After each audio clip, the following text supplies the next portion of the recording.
আসসালামু আলাইকুম।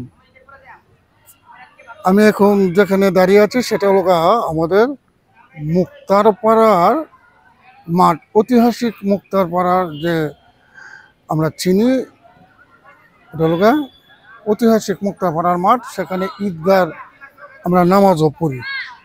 তবে এখানে অনেক ছেলেরা খেলাধুলা করতে আসে এই মুক্ত আবহাওয়ায়।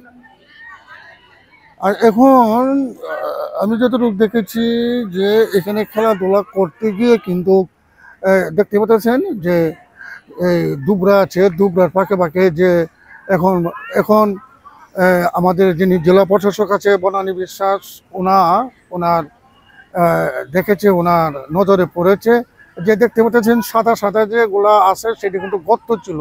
আর একটু বৃষ্টি হইলে কিন্তু এই গর্তর মধ্যে আপনার খেলাধুলা করতো আপনার ছেলেরা। আর এখন আমাদের যিনি জেলা প্রশাসক আছে ওনা কিন্তু এই গর্তটি বালু দিয়ে ভরাট করে দিয়েছে, খেলার একটি উপযোগী করে দিয়েছেন আমাদের মুক্তারপাড়ার মাঠ। আর এই মাঠে আমরা ঈদের নামাজ পড়ি। ওনা যে মাঠটিকে যে এখন যে গর্তটি ছিল বালু দিয়ে ওনা ভরাট করে দেওয়ার যে ব্যবস্থা করে দিয়েছে, সেই জন্য ওনাকে অসংখ্য ধন্যবাদ।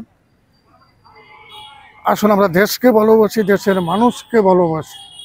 সকলকে ধন্যবাদ। আল্লাহ পাক সকলকে ভালো রাখুক, সুস্থ রাখুক, শান্তিতে রাখুক। আসসালামু আলাইকুম ওয়া রাহমাতুল্লাহি ওয়া বারাকাতুহু।